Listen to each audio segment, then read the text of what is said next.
How you doing? Good, thank you. Thank you so much for making this time for us. I'm glad I could help. I hope I can help. Great. Well, I'm Kathleen. This is Shanique. So We're- yes, I am Shanique with Toxin Magazine, and I am the co-chair of Rock Acts. What and I'm the magazine? other co-chair. We have a task force on criminal justice. It's been around for quite some time. We've done things like supporting Police Accountability Board and things like that, raise Yep. the age. I'm somewhat familiar with Rock Acts. I do know Reverend Simmons. I know he's involved from Baber. That's correct, right? From Baber That AME? is correct. Yeah. What we are trying to do, what we are doing right now is gathering information for our task force so that we can recommend the position on defunding police or reallocating resources from police. And rather than just go with a general idea, we've been looking into what is the actual impact on Monroe County, on Rochester. So, sometimes there is an idea out there that, well, we should just change things, and then the outcome is not what we planned on. Yeah. So we're trying to see if we can be really clear about what would be the expected outcome of the kind of changes that we're considering. And I took your name and reached out to you because you were quoted in the Democrat and Chronicle. Yes. So I thought it would be great if we could talk to you. Yeah. So the first thing I'm going to do is I'm going to send you. I'm going to put in the chat. You have to forgive the noise in the background. My kids can get a little rambunctious, so you may hear some noise in the back. But I think that the first thing I think that when we talk about defund or reallocation, I think this discussion happens in a broader context of just criminal justice expenditures in America over the last 40 years, and it just covers 2000 to 2017. But if you look at since 1980, we have experienced this broader kind of expansion of our criminal justice system and spending. I mean, that's like undisputed, right? So for instance, if you look at that. If it's in the chat, I don't see it. Okay, he sent it to me privately. Oh, I'm sorry. Okay. That was an accident. Let me try this again, Kathleen. You like Shanique better. I had sent him the information for the magazine. Okay, great. You got it now? Yes.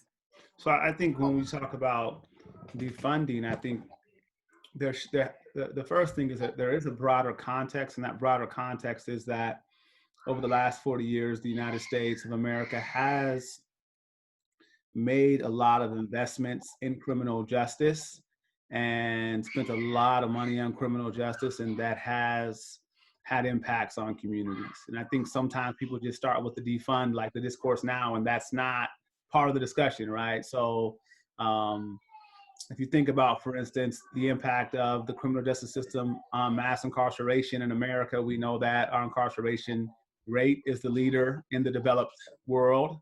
And we know that African-American men, for instance, have a 1 in 3, African-American man born in 2000 has a 1 in 3 chance of, being incarcerated once in their lifetime. So we know that background is important when you have that discussion. I'm sure you guys have covered some of that. So I think that when we talk about what will happen in Monroe County if we reallocate funds, I think the best thing to start out with is saying we don't know. Right. I think that we do know that we have underinvested in the poorest communities. These poorest communities are disproportionately Black and brown. We do know that there's evidence that more investment in those communities in the long term will reduce crime. The direct impact of a reallocation depends on let's say we cut RPD's funding by 5%. Then we got $5 million a year. What's going to happen with that money? Exactly. Exactly. That's my question. What are they going to do with the money? And is it going to reach the people they claim it's for? Is the reallocation going to lead to an evidence-based process that will directly invest in neighborhoods? I just think that there's a lot of, I think it is true that we've become a society punitive. We have under invested in certain neighborhoods. It's not entirely clear what the reallocation will lead to if it's not well thought out.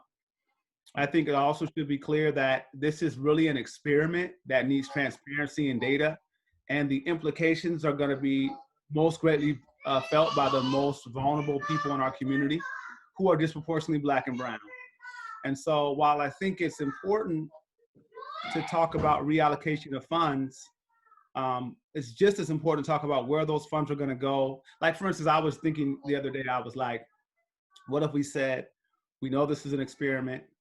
We're going to take $5 million out of RPD's budget, and we're going to invest $1 million. We're going to pick 5 areas of the city: Jefferson, Scioto, Clinton, Hudson. And we're going to invest $1 million per year for 5 years in these particular areas, but just a stretch of the area. So it's just, we're gonna invest on Jefferson Avenue from Plymouth to Maine. And the objective is to empower the community, hire people, bring businesses back to the community, right?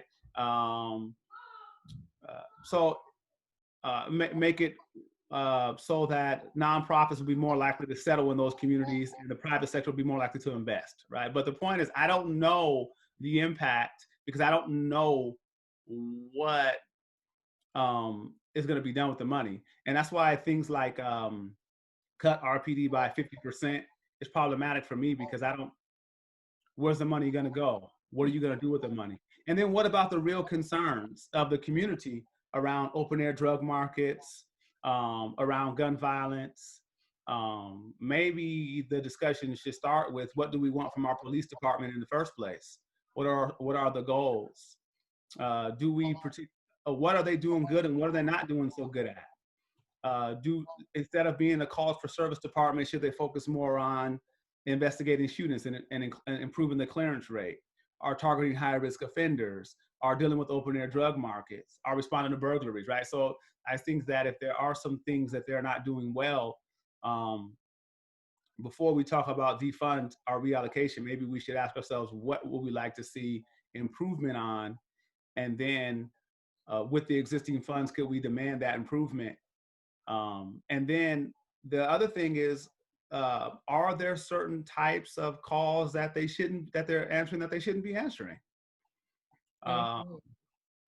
And what are those calls, and who's going to answer, as opposed to the police, who's going to answer those calls? So for instance, we know that the majority of cases where someone, for instance, maybe has an OD or something in the street, RPD, there's a small proportion that may turn violent, but most don't. So do you need RPD to respond to that? Who can respond to that? Because we've spent so much of our money on police doing everything, is there an agency that could respond to that? Right. That's the other thing. So reallocate to what? What agency could, so even if it's a non-violent call, it's not domestic violence, it's not drugs, it's just a call for what, it's a 311 kind of call, right? Who can respond to that now in Rochester? Do we have to stand up a whole new bureaucracy? Who's going to train that bureaucracy? What's the model for that bureaucracy? And how we evaluate that bureaucracy to see if it works. So I just think that I think it's an important discussion.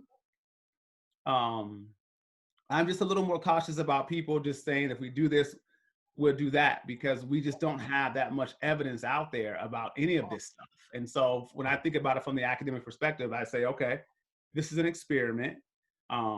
We can make some changes, but we should be transparent. We should assess what works and what doesn't, and we should be committed to just improving the lives of the people in those communities. You know, my suggestion was to first get the data on the 911 calls to see what type of calls are coming in. You know, I thought that was a start to, okay, let's see what kind of calls are coming in first. and then we start from there. Yeah, I think that most of the calls for service data show that most of the offenses are, most of the calls are for very minor issues that may be able to be dealt with by some other agency, but I don't know what that agency is, right? Right. Okay. The other thing is that, so if we look at, and most of the arrests are misdemeanor arrests. So we know that from our research, the overwhelming majority of police interaction is for minor offenses, minor calls, nonviolent calls, and that lead to misdemeanors. And so that has led a lot of people to say, and I think quite accurately, that we over police poor people in America. And I don't even think that's a controversial statement, right? Because, you know, you can, in a lot of inner cities, you can get stopped by the police for having, for instance, an open bottle, right? And I don't know if that happens in the suburbs, right? You don't see people, No. yeah, right?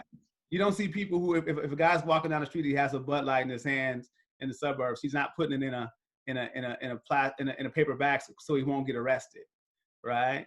And are, you know, stopped. So that it is true across America that we do police the poor differently. I don't even, that's not even a controversy. And so the question is, if you look at the calls for service data, are there particular types of calls in Rochester that are problematic? So the one of the ones, and I haven't seen the call for service data, but I've heard the public defender's office talk about how in Rochester, people get there. Apparently, it's against the law to ride in the city without having a bell in your bike. Oh, Yeah, and apparently, again, I haven't seen the data, but from the people I've talked to in the public defender's office, the only people who get arrested for that or stopped for that are young Black males, right? So if you have laws on the books that increase the chances for these pretext types of stops, you can start with those. I know that I've been pulled over before. Like, I got all these crazy experiences about being pulled over. I got pulled over one time for not having an air freshener on my mirror, a rear view mirror. Do that? That's technically an obstruction in many states. Yeah, you're not supposed to have anything on your mirror, but Yeah, everybody has something on but their everybody has something on their mirror. So who gets I do. who gets pulled over for that, right? That's the Right. kind of analysis where we could look at and say, this is an example of how we over police the poor. All right. Right. Where you're saying, well, we have this law on the books. Why don't we look at the data for bells on bikes? Because we know that there's a ton of people throughout the city riding bikes without bells, right? And so why is it only Latino men on Clinton Avenue who are getting stopped for that, right?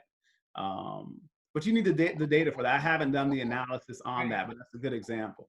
So one question for me would be, so you pull somebody over for not having a bell on their bike, and then you frisk them, and you come up with a joint Yep. or a blunt.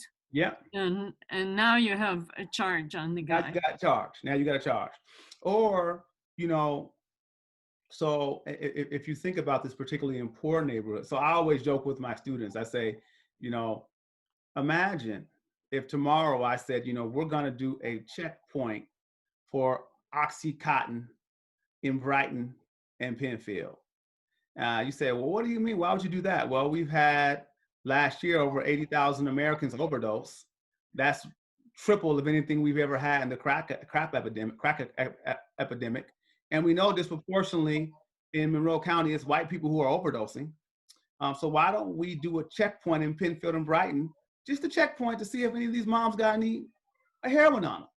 And these teenagers, people will be outraged. They'll be outraged. What do you mean? Well, all the data suggests that this is a problem disproportionately in these communities.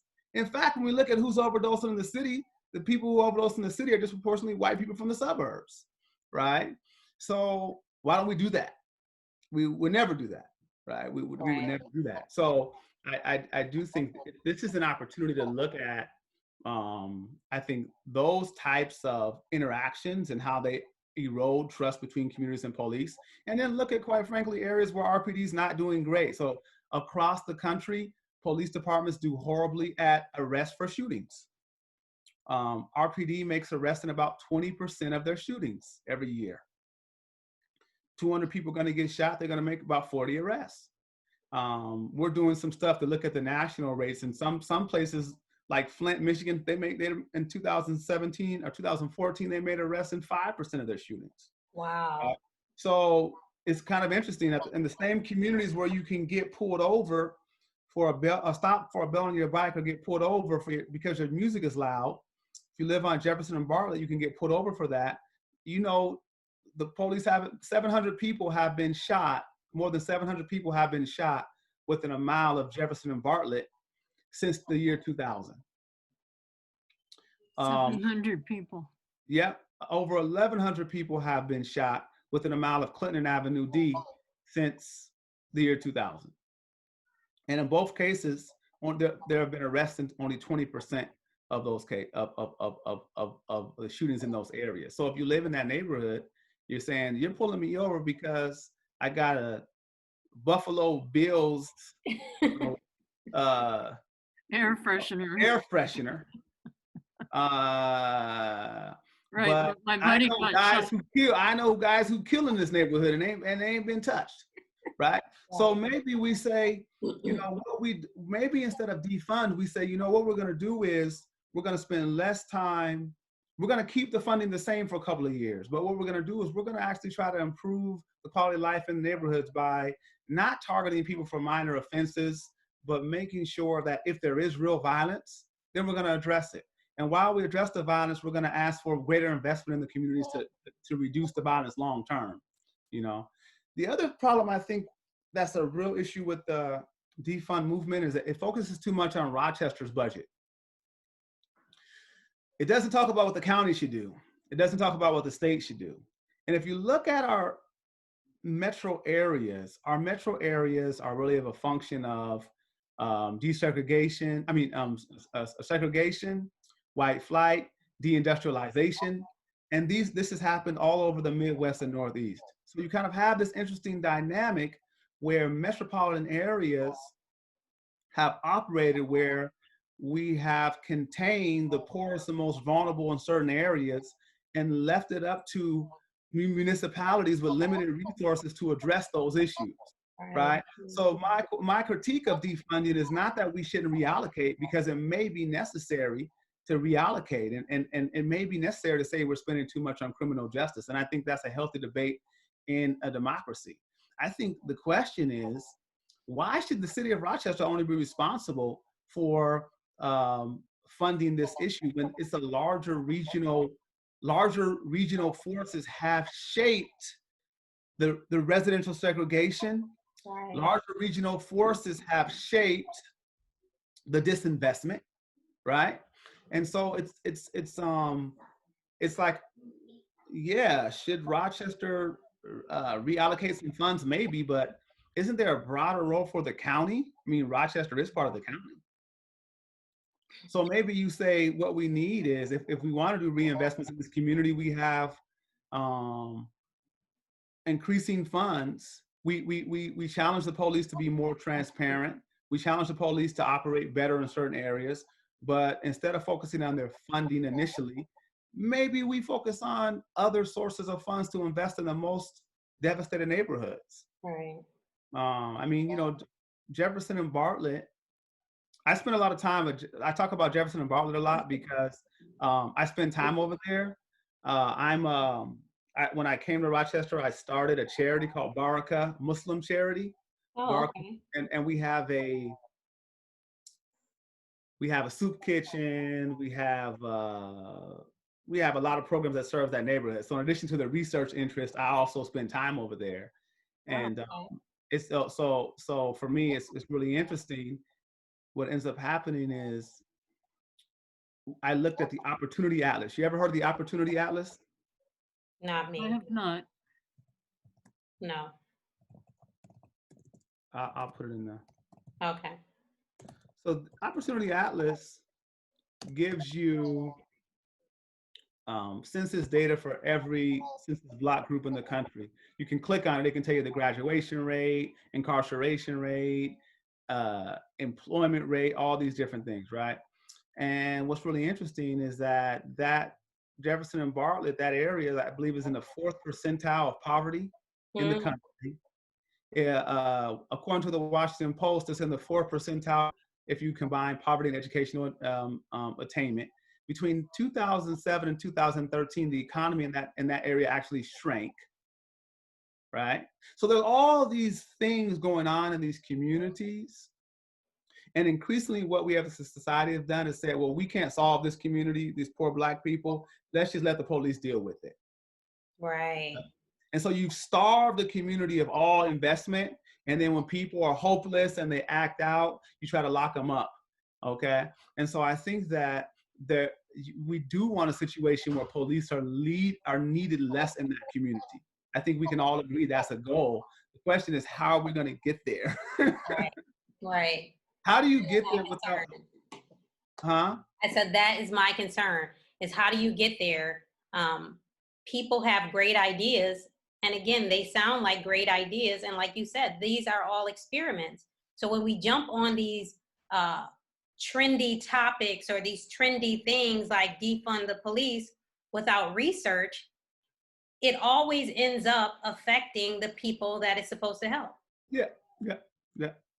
And you know, I go to Baraka Muslim Charity and then I leave. I don't live there. Right. And my kids don't live there. Right. Mm-hmm. So, I have a choice. I choose the nature of my interaction with that neighborhood.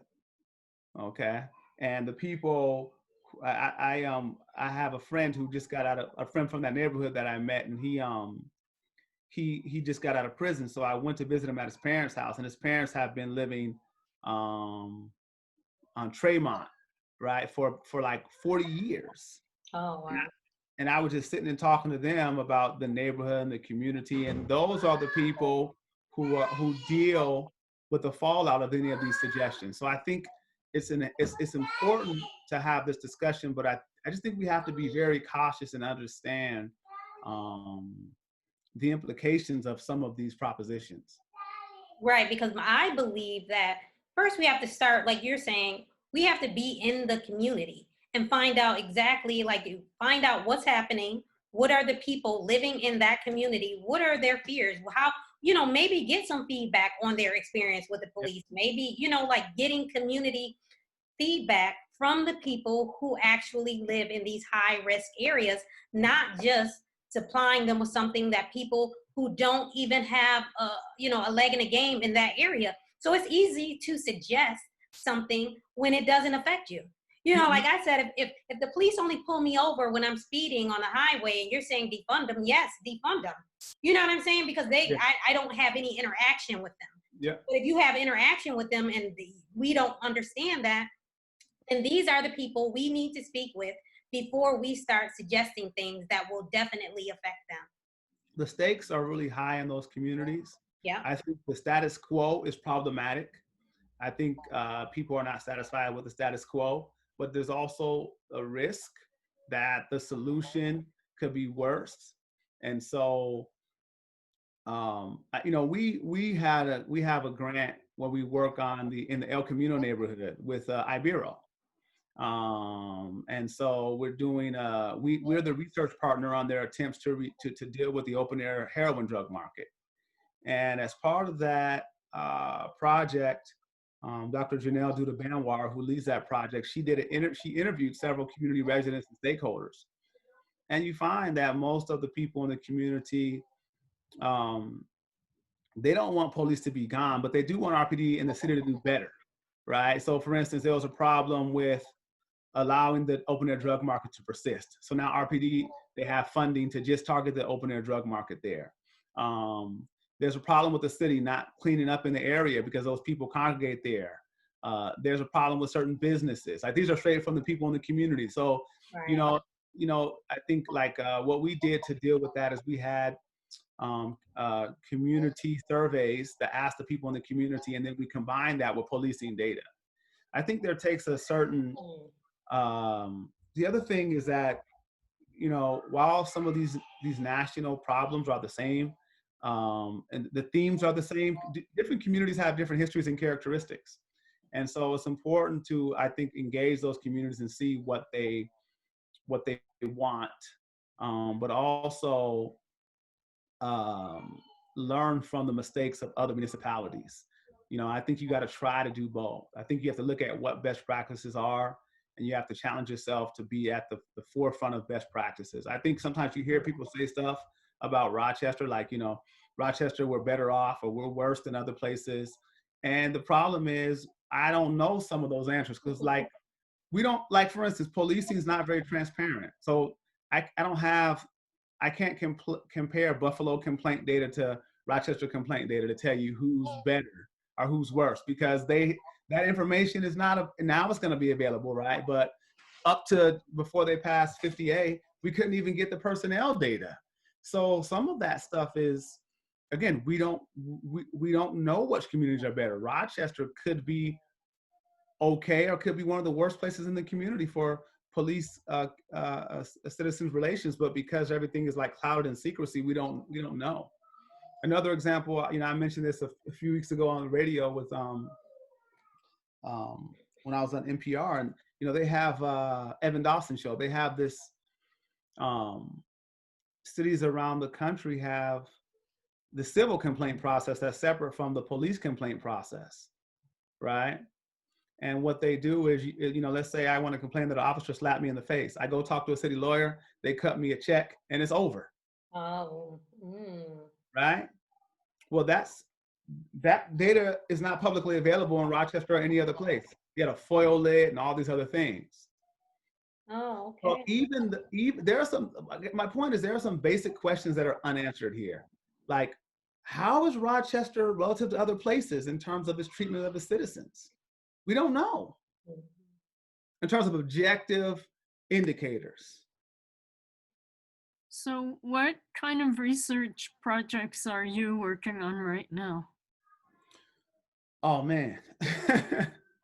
I got a few things, but most of it's around reducing gun violence. Very little of it is around police accountability. For instance, I have a project with Buffalo Police Department, and we're trying to get them to focus on increasing the arrest rate for shooters, right? So my argument has been, instead of going to these communities where there's high violence and pulling people over and occupying the neighborhood, why don't you just focus on arresting the small number of people? And you arrest people, right? That's what you do. Well, arrest the small number of really active offenders. So we have a grant for that. And that's been most of our work with the police, is to get police to focus on their attention on the most violent, serious offenders, as opposed to this kind of stop and frisk kind of curfew, you know, curfews and stop and frisk. Those are problematic for a lot of reasons. Right. The other thing is, I'm doing some stuff with some community-based organizations, Rise Up Rochester, Pathways, ABC Save Our Youth, and trying to improve the hospital response to violent victimization. In most of our hospitals, people who get shot are released back in the community within 2 hours with no follow-up and no concern for their trauma. So in many ways, the hospitals are very efficient in terms of medicine, but in terms of contributing to community trauma, they're probably a community trauma incubator, because how does a guy get shot and you release him in 30 minutes with some gauze and there's no follow-up, right? Of course, it's gonna lead to more violence. We also have a project with Ibero that I mentioned, Project Clean, that focuses on the open air drug market, and we're assessing that. We have a project with RPD that we're doing now. We're looking at their investigative files to understand what factors lead to arrest for shootings and what factors don't lead to arrest for shootings. And we're doing something on police reform too. We're starting something on police reform. Just, you'll see that paper I wrote is just the beginning of starting to figure out what are some good ways to assess police reform. asking questions about what that reform would look like, and also thinking about what kind of data we can collect to really assess that reform. Right. That's an essential consideration. Shanique and I attended for the first time a meeting of United Christian Leadership Ministry, UCLM, Yes. with Yes. Reverend Stewart. Yes. And they were talking about reinvesting in police itself rather than the communities. They were talking about doing better training, doing better follow-up, that kind of thing. Do you have an opinion? Yeah, I mean, again, I think that's a good option. You know, when you spend a lot of time looking at criminal justice, though, you just know the devil's in the details. Some training doesn't work, right? Some training has been very ineffective at changing police attitudes and behaviors. Right. Some police departments have cultures that just totally resist those changes. They come in, they have their in-service, and they go out and they say, okay, now we're going to do what we've been always doing. We check that box. Or even laugh about it, make or fun even laugh of about it. And training. there's evidence in the literature, so it's not like I'm throwing somebody under the bus. Like, this is documented. That right? concerns me a lot. I think Yeah. the history of actually reforming police is very poor. Yes, and so when you start talking about training, well, is it going to be the training that they've always been doing? I think the other thing too is that you can train someone to death, but if you have what we have in America, and that's socially disadvantaged, isolated, segregated neighborhoods characterized by violence, unemployment, poverty, and hopelessness, with no investment, and then all you do is send law enforcement to deal with problems. And that's why some people are saying, well, maybe we just can't do it with law enforcement, right? Because I think inevitably you're going to have some ugly kind of interactions. And so I don't know. I think that I don't know if training's enough. It may be less training and just refocusing organizations. Again, you know, there's RPD. You know, you think about how we structure police departments. You know, one of the ways that we assess if the police department is good is its response time, right? So we respond to every call within 5 minutes. So I've been saying, what if they took 20 officers off of the streets and now they respond every 6 minutes, but now those 20 officers focus on shootings. And so now they focus 6.5 minutes. So this is not a training issue, right? It's not, you have to like Black people, right? That's not what this is. Right. I'm not sure that changes bad behavior. This is changing the structure of the organization to say, okay, so now, is that okay to say we increased the clearance rate for shootings from 20 to 35% with this, Right. but our calls for service went down from 5 minutes to 6 minutes? Is that an acceptable trade-off, right? Like, what are the trade-offs? What are and so I think that these are the kind of questions that I think have to be answered when you talk about training, because a lot of the training, quite frankly, is not that good. A lot of the evidence shows the training doesn't change behavior. Right. And a lot of times, you know, cops are very insular. So if I come in, I've never been a cop, but I'm a professor, they're gonna say, what's this guy? Who's this guy? Who's this guy with a funny name kind of tell me, but they got the old cop who did it his way and he's gonna come train. And a lot of times those guys who train, they just talk old cop stuff, right? Are they really talking about how you change an organization? So there are some examples. I mean, I think the Camden example is a kind of, you know, a lot of people are talking about Camden now because they pretty much disbanded Camden. They made a new agency and they saw great results. Of course, Camden's a lot smaller than Rochester. That's what I was saying. It's a much smaller city, so. Oh man, and so the risk, you can do that in Rochester and just all hell could break loose. Right. And people are like, please, I want to see more police, not less, right? So we did have an example in our community of a trainer coming in basically saying shoot first and then investigate afterward. And there was an outcry about that, and the city then did not fund that training, but the Locust Club did. The Force Science. Force Science, those are the guys, right? I remember that. And Force Science is a good example of some former cops that got these things. They're experts. Their stuff's not peer reviewed. It hasn't reviewed. It appeared in the same in journals. It hasn't been externally assessed by anyone. Yet those guys make millions of dollars going around the country training cops on how to be cops, right? Wow. And Well, so, and how to shoot people and ask questions later. and then Force Science also focuses on how do you get cops off when they go to trial. I mean, that's what they do, right? So it's what kind of training is that? Training, yeah, it sounds good, but a lot of training hasn't worked. So what do we have a new training regimen that's going to work? Maybe the organization needs to also look at how it promotes people. You know, that link I sent you about that Buffalo police officer, he was a supervisor. He went off on the woman, called her all kind of horrible things because she was recording it. And then followed her and gave her a ticket. That's retaliatory stop. And then now because of 5050A, they got his record, and then he has a long history. So why is a guy like this even being promoted? Right. Right? But I think that's the case in most of these officers who are involved in shootings, who are involved in certain behavior. It has been consistent. So Yeah. I feel like the 50A is going to help a little. I'm not going to say drastically, but a little. Yeah, I think it will. I think anything we can do to make the system more transparent helps, because that allows people to hold the system accountable.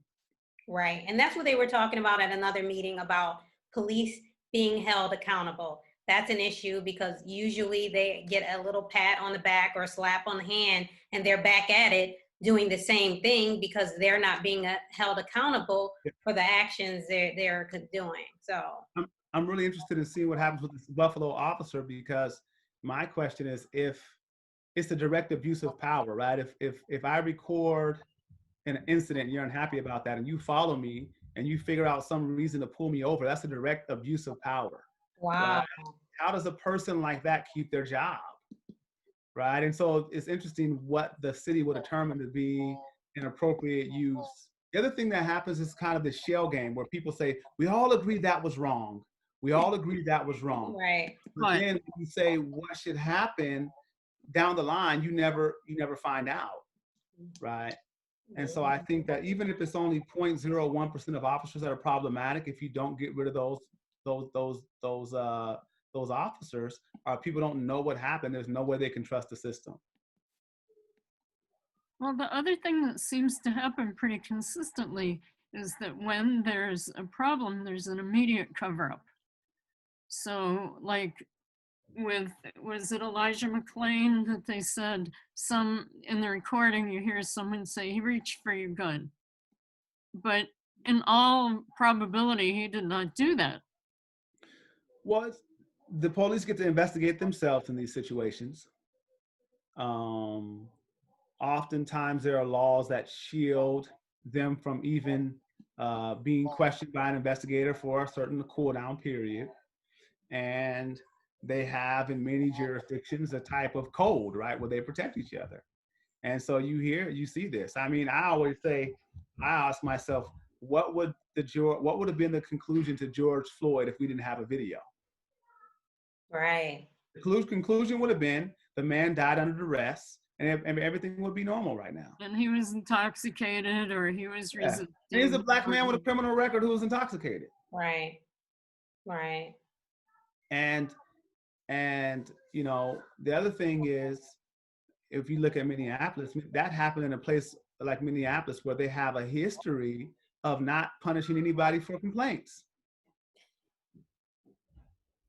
And with Breonna Taylor, still no action. This woman was shot in her own home. Yeah. And so, you know, I think that when you start, and that goes to the whole militarization of police, because increasingly you got the SWAT teams that started out doing doing stuff around, you know, serious violent situations where you need a SWAT team. Now you got SWAT teams just raiding houses, right, with flash grenades and M16s, you know, raiding houses with small amounts of drugs sometimes. And this has been a part of the issue too. Have we overused these type of resources in communities, and what's the implication? I Well, went to if you give them this ordinance, they're going to use it. And if they period. don't have enough reasons to use it, they'll find a reason to use Yeah, I mean it's a Humvee, right? Let's use it. I went to this thing called Project Tips, and it's a very prominent like thing. It's an outreach program that the DA's office and some of RPD they do, where they meet and they have like a barbecue and they talk to people in the community. And overall, it's a nice event for people to try to engage with police. But one time they had this event, um, a particular agency brought a Humvee, and they brought German Shepherds. We're going to go to the community and we're going to kind of demystify the canines and let people pet the dogs. But historically, African American community have a different experience with police dogs, right? So if you bring, it's really interesting to ask that question, right? Does bringing the police dog to a community engagement function help, or does it just re-traumatize people, right? And these are sometimes questions that people don't even think about because of the very different kind of sets of experiences around policing in different communities. Right. So I have an experience with the dog, not a direct experience, but my friend was walking with her little daughter who's only 3, and a dog started like viciously barking at this child and frightened her. And when the mother asked the officer to restrain the dog, he just basically ignored her and said no. So here's a little girl at 3 who's already had a bad experience with a canine. Yeah, and I think that one of the things that we should think about when we talk about policing is how do you effectively deal with real violence problems in communities without traumatizing whole communities, right? And I think that a lot of people, like I always tell people, I grew up in the inner city during the crack epidemic, and that shaped my views of the world, because when you have that experience, like I didn't need a textbook to know that people didn't like young Black males. I didn't, you know, in the Seattle area, we only, in Tacoma, Washington, we only had about 10% Black people. We lived in certain neighborhoods disproportionately. And when you're outside of those neighborhoods, you got treated a certain way. It wasn't the segregated South. It wasn't Jim Crow, but you knew, you know, at a young age. And you knew that America was targeting, if you were like me, I was a young Black kid who lived in the neighborhood that had a lot of gangs, but I wasn't a gang member. So I didn't fit with the gang members, but people in the neighborhood, I mean, people outside the neighborhood assume because I live there, I must be some kind of pariah. Like you pick these things up when you're young, you know, that you don't have to read a memoir, right, to understand that. And so I just think that we have, whatever is done cannot traumatize whole communities. Right. I agree. And so the defund has promise, but it also can be problematic if they rush and do some half-hearted. They make all these promises, they do some half-hearted thing, and they do some training that doesn't work, and then they defund, and the agency that they defund to is an incompetent federal bureaucracy, and now the police come 8 minutes later. That is exactly. That's where we started, isn't it? Right. Yeah, it's like, wow, I'm worse off because y'all want to defund the police. Right. Or you give it to one of these nonprofits, right? Trillium or one of these places, right? And you know, Trillium is well intended, but you know, Trillium has this harm reduction, and harm reduction actually, there's a lot of evidence that it works. But in El Camino neighborhood, what Trillium started doing is they started giving. They stopped doing needle exchange. They started giving people just unlimited numbers of needles. And you know what happens? If you have a needle, you can get arrested for paraphernalia. But if you shoot up and drop it immediately, you can't get arrested. So all along Clinton Avenue, right, you find these areas where there are hundreds, I've seen it, hundreds of needles, used needles behind houses on the side where people live in that. Oh my God. Trillium, a nonprofit out for the best interest of the community, was directly responsible for giving people those needles. And it took a couple of years of the community fighting for them finally accepting the fact that if they're going to give thousands of needles away, they should be part of the solution. picking them up. So Trillium, like just a few weeks ago, after several years of fighting, decided, well, if we're going to give away 1,000 needles, we're going to help pick them up finally, right? So here's an example of, you know, we're going to help this community by passing out needles. We're going to reduce HIV. And we're going to reduce Hep C amongst users, which is good. But then for the mother who lives in that neighborhood, Did that happen? Yeah, so most of the evidence shows these needle exchanges actually reduce those transmission rates. But if the people who are using throw those needles on the ground, and then I went to Samuel Torres Park, and I found right on Clinton and Avenue D, and we were in the playground for some of our researchers looking at the neighborhood. My team found a used syringe under the slide. Where some little kid can pick it up. Exactly. So you're reducing the transmission rate of Hep C and HIV for the user population, but those users are dropping all their needles in the neighborhood, and now people in the neighborhood are at risk. So here's a good example of a well-intended policy that actually may help a segment of the community, but cause great harm for other people. And so one of the biggest things amongst the neighborhood is that, can somebody pick up these needles? So now they're working on that. Right. Do you think that at the planning stage that was not even considered? Not even considered, because nobody from the neighborhood was in the, these are these nonprofits, bunch of people with master's degrees and PhDs who don't live in the neighborhood. They read some research literature. The research literature shows this.